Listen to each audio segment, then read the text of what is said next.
Hello everyone, मैं सोनू। इस video में हम पढ़ेंगे क्लास 5 का ग्रामर चैप्टर 1। चैप्टर नेम है the sentence and it's kind. Sentence और उसके प्रकार। वाक्य और वाक्य कितने प्रकार के होते हैं वही हम पढ़ेंगे। वाक्य क्या होता है और ये कितने प्रकार के होते हैं। कह रहा है when we have a thought, जब हम लोगों के मन में एक विचार आता है। वी स्पीक और right using words in group, जब हम लोग बोलते या लिखते हैं क्या शब्दों के एक समूह का प्रयोग करके जब हम लोग बोलते या लिखते हैं। This group of words must make a complete sense, जब इसका एक पूर्ण अर्थ निकलता है। जब हम लोग बोलते या लिखते हैं और उस वर्ड शब्द के समूह का पूर्ण अर्थ निकलता है, पूरा अर्थ निकलता है। A sentence is a group of words, शब्दों के उस समूह को that make a complete sense, जिसका पूर्ण अर्थ निकलता है, उसे हम क्या कहते हैं? सेंटेंस यानी वाक्य कहते हैं। जब कोई भी शब्द या शब्दों के एक समूह का पूर्ण अर्थ निकलता है तो उसे हम क्या कहते हैं? सेंटेंस। ठीक है। पॉइंट्स टू रिमेंबर, कह रहा कुछ पॉइंट्स हैं याद रखने के लिए कि अब सेंटेंस को कैसे पहचानना है कि ये सेंटेंस हैं। The words used in the sentence must be in their proper order. कह रहा है सेंटेंस जो भी होना चाहिए वो प्रॉपर ऑर्डर में होना चाहिए। ये एकदम आवश्यक है कि जो सेंटेंस यानी जो वर्ड्स है वो प्रॉपर ऑर्डर में, जिसकी जहाँ जगह है वहीं पर होना चाहिए। अब जैसे ऊपर देखिए यहाँ पर लिखा हुआ है गुड अ गर्ल प्रियंका। ये क्या है? ये प्रॉपर ऑर्डर में नहीं है। ये जो क्या है, ये प्रॉपर ऑर्डर में नहीं है। ये देखिए यहाँ पर क्या है, ये प्रॉपर ऑर्डर में है। जो सेकेंड है ये प्रॉपर ऑर्डर में है। ये एक प्रकार का सेंटेंस है जिसका पूरा अर्थ निकलना है। तो यानी इस तरह के प्रॉपर ऑर्डर में होना चाहिए जिसकी जहाँ पर जगह है। कह रहा है each sentence must always begin with a capital letter. कह रहा है प्रत्येक सेंटेंस यानी हर एक वाक्य जो भी शुरू होता है उसकी खासियत ये होती है वो हमेशा स्टार्टिंग लेटर क्या होना चाहिए? कैपिटल होना चाहिए। क्या होना चाहिए?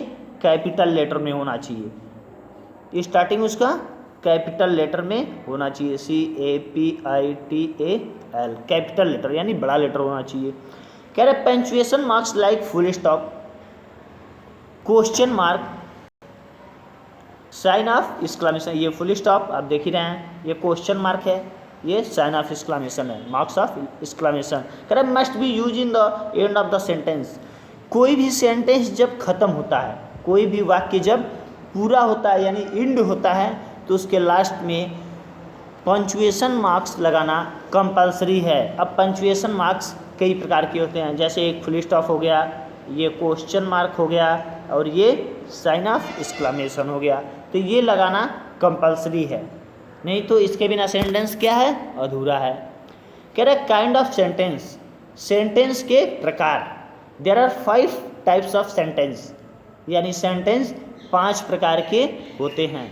देखिए वन सेंटेंस कितने प्रकार के होते हैं? 5 प्रकार के होते हैं। 1 2 3 4 5, 5 प्रकार के सेंटेंस होते हैं। पहला क्या होता है? एसर्टिव और स्टेटमेंट सेंटेंस, यानी एक एसर्टिव सेंटेंस होता है। इसकी खासियत क्या होती है? An assertive sentence express a statement to tell a fact. Assertive statement है, एसर्टिव सेंटेंस है, वो क्या करता है? किसी कार्य को सीधा बताता है कि कोई कार्य हो रहा है। कह रहे a statement sentence always ends with a full stop. ये सेंटेंस जब भी खत्म होता है एसर्टिव सेंटेंस जब भी खत्म होता है ये किससे खत्म होता है? इसके लास्ट में फुल स्टॉप होना चाहिए, हमेशा फुल स्टॉप के साथ खत्म होता है। एसर्टिव सेंटेंस में be classified into affirmative and negative. Affirmative sentence जो होता है वो सीधा किसी कार्य को क्लासिफाइड करता है। जैसे इसमें दिया है पहला, Rohan is a good boy.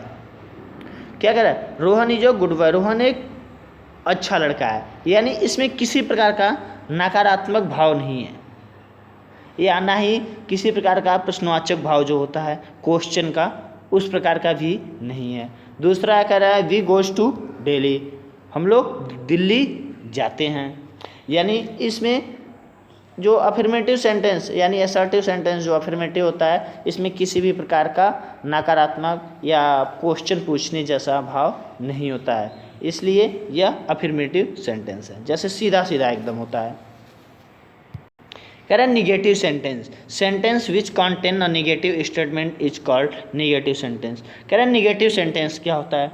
Negative sentence वो होता है जिस वाक्य में नकारात्मक भाव प्रकट होता है, जिसमें नकारात्मक भाव प्रकट होता है। जैसे वह नहीं जाएगा, नहीं लगा है ना, जो नॉट लगा होता है वो नकारात्मक भाव प्रकट कर। जैसे इसमें देखिए नॉट लगा हुआ है ना, यहाँ पर नॉट देखिए लगा हुआ है, यहाँ पर भी नॉट लगा हुआ है, यानी ये नकारात्मक भाव प्रकट कर रहा है। तो जिस वाक्य में नकारात्मक भाव प्रकट होता है वो निगेटिव सेंटेंस होता है। जैसे यहाँ देखिए I did not go to Lucknow, मैं लखनऊ नहीं गया।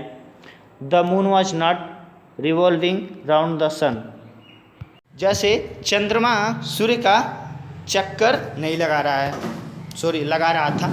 The moon was not revolving round the sun, चंद्रमा सूर्य का चक्कर नहीं लगा रहा था। क्या दूसरा क्या है? Interrogative sentence. दूसरा क्या है? Interrogative sentence. करा sentence that ask a question और makes some queries is called an interrogative sentence.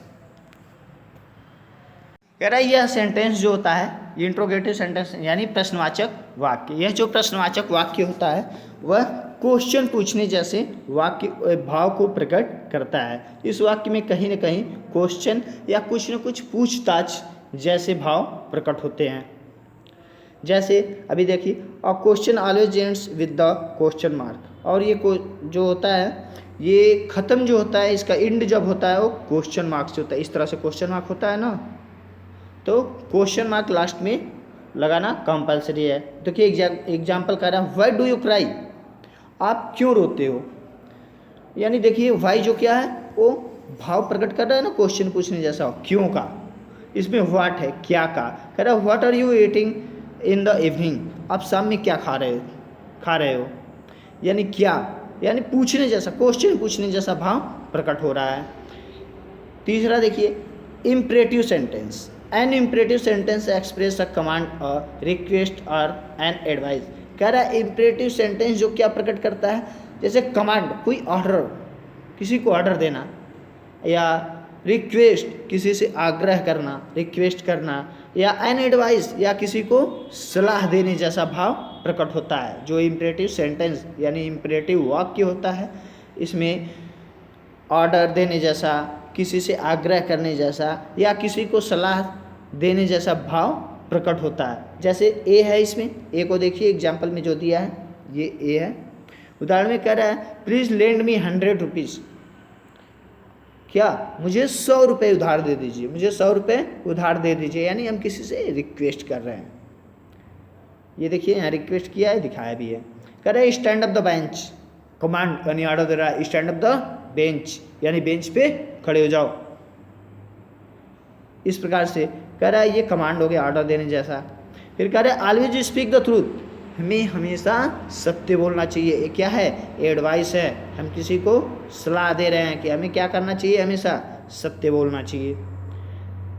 Fourth क्या है देखिए एक्सक्लामेटरी सेंटेंस। ये जो वाक्य होता है an exclamatory sentence express a strong और अ सडन फीलिंग। ये कुछ फीलिंग ऐसा फील करता है, अचानक भाव जैसा। इस वाक्य में क्या होता है, अचानक जैसे कोई कार्य हो रहा हो, surprising. An exclamatory sentence always ends with a marks of exclamation, और ये जो ख़त्म होते हैं ये मार्क्स ऑफ एक्सक्लामेशन के साथ ख़त्म होते हैं। इस तरह से होता है। अभी हम देखिए ऐसे मार्क्स ऑफ एक्सक्लामेशन का चिन्ह तो ऐसे पाई रहेगी और ये बिंदी रहेगा नीचे।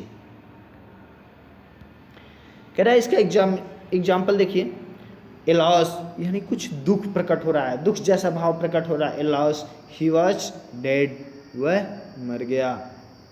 देखिए कुछ दुख जैसे भाव अचानक। कह रहा bravo you have done well, शाबाश। ब्रेवो का मतलब क्या होता है, शाबाश, आपने क्या किया। यू हैव डन वेल, आपने अच्छा किया, बहुत अच्छा किया। फिफ्थ क्या, ऑप्टेटिव सेंटेंस। ऑप्टेटिव सेंटेंस क्या होता है, an optative sentence express a wish prayer, boon or curse. ये सेंटेंस जो होता है क्या एक्सप्रेस करता है, कैसा भाव एक्सप्रेस करता है, विश इच्छा, प्रेयर प्रार्थना, प्रार्थना जैसे भाव, इच्छा जैसे भाव, बुन और कर्स श्राप जैसे भाव, किसी को श्राप देना, किसी को आशीर्वाद देना, भगवान से प्रार्थना करना, ये इस तरह के भाव को प्रकट करता है। कह रहा है an optative sentence ends with the marks of exclamation, और यह भी सेंटेंस जब खत्म होता है तो इसके अंत में क्या होता है, marks of exclamation. For example में दिया है ए, मे यू लिव लॉन्ग, तुम हजारों साल जियो, या आप हजारों साल जिए, मतलब लंबे समय तक जिए आप। ये क्या होगा, एक आशीर्वाद होगा। ये क्या होगा, एक आशीर्वाद होगा। गॉड सेव द किंग्स, भगवान राजा की रक्षा करें, भगवान राजा की रक्षा करें। हम क्या कर रहे हैं यहाँ पर हम क्या किए हैं, मे यू लिव लॉन्ग, आशीर्वाद, आशीर्वाद दिया गया है ना यहाँ पर, यहाँ आशीर्वाद का काम हुआ है। ए में किसी को आशीर्वाद दिया जा रहा है, हजारों साल जियो। यहाँ गॉड सेव द किंग, यहाँ क्या राजा के लिए प्रार्थना की जा रही है, किससे, भगवान से। अब देखिए parts of a sentence, sentence के कुछ पार्ट्स होते हैं, उसको देखते हैं। और sentence can be divided into two parts. एक सेंटेंस जो होता है, एक सेंटेंस यानी एक वाक्य जो होता है वो दो भाग में डिवाइड होता है। कितने, टू भाग में, टू पार्ट में वो क्या होता है, डिवाइड होता है। एक पहला पार्ट क्या होता है, उसका सब्जेक्ट होता है, और दूसरा पार्ट प्रेडिकेट। पहला क्या होता है, सब्जेक्ट, देखिए यहाँ भी लिखा है। दूसरा क्या होता है, प्रेडिकेट। सब्जेक्ट वह भाग होता है, the subject is that part of sentence about which something is said. कह रहा है वाक्य का, सेंटेंस का वह पार्ट सब्जेक्ट होता है जो कुछ कहता है, जो कुछ कहता है। कह रहा है predicate, the predicate is the part of sentence. कह रहा है कि प्रेडिकेट जो होता है सेंटेंस यानी वाक्य का वह भाग होता है विच टेल्स अस, जो हमें बताता है, क्या बताता है, समथिंग अबाउट द सब्जेक्ट, कुछ सब्जेक्ट के बारे में हमें बताता है। The predicate can be one और मेनी वर्ड्स। कह रहा है प्रेडिकेट हो सकता है एक या एक से अधिक शब्द का, and always contains of verb, और उसमें एक वर्ब भी यानी क्रिया भी होती है। कह रहा है रीड द फॉलोइंग सेंटेंस। कह रहा है इस सेंटेंस को क्या करिए, पढ़िए। सेंटेंस दो पार्ट में है, सब्जेक्ट एंड प्रेडिकेट। इसको क्या, पढ़िए। कह रहा है कि रेखा इज ईटिंग आइसक्रीम। रेखा क्या हो गया, सब्जेक्ट हो गया। देखिए नीचे लिखा भी हुआ है, रेखा क्या हो गया, सब्जेक्ट। रेखा क्या है, एक सब्जेक्ट। और कह रहा है इज ईटिंग आइसक्रीम, ये प्रेडिकेट हो गया। एक या एक से अधिक शब्द प्रेडिकेट में है, जिसमें ईटिंग जो है वो क्या है, वर्ब है। क्या है, वर्ब है, VERB। ठीक है, तो यानी रेखा सब्जेक्ट हो गया, रेखा जो है क्या है, सब्जेक्ट है। और इज ईटिंग आइसक्रीम, ये एक से अधिक शब्द है, एक या एक से अधिक शब्द हो सकते हैं जो जिसमें एक वर्ब क्या होगा, इंक्लूड होगा, वह प्रेडिकेट कहलाता है। कह रहा है in the study of the subject and the predicate the following points में बी नोटेड। कह रहा है सब्जेक्ट और प्रेडिकेट का जब स्टडी आप करिएगा या आप करते हैं तो कुछ मेन पॉइंट्स होते हैं जिन्हें हमें क्या करना है, नोट करके रखना है, उन्हें लर्न याद करके रखना है। कह रहा है the subject of a sentence generally comes first and is followed by the predicate. कह रहा है जो सब्जेक्ट आता है सेंटेंस में, सब्जेक्ट का जो उपयोग होता है वो सेंटेंस में सबसे पहले होता है। सेंटेंस में सबसे पहले सब्जेक्ट होता है।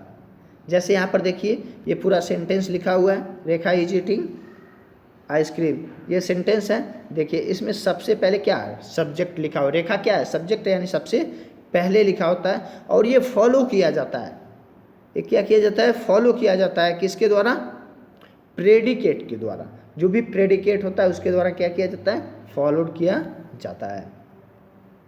अब कुछ एक्सरसाइज है, इसको क्या करना है, हमें सेपरेट करना है। कह रहा है जो सब्जेक्ट है उसको अलग करिए और प्रेडिकेट जो है उसको अलग करिए।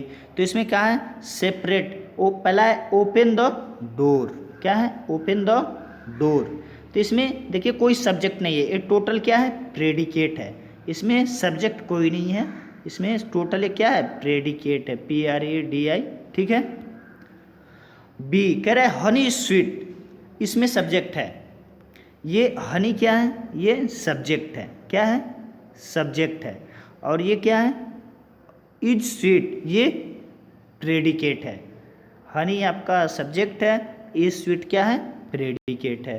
कह रहा है boys are playing cricket, boys are playing cricket, तो इसमें सब्जेक्ट क्या है, बॉयज जो है वो क्या है, सब्जेक्ट है। और ये जो बच गया है क्या है, प्रेडिकेट है। देखिए यहाँ मैंने एरो लगा दिया, ये क्या है, प्रेडिकेट है।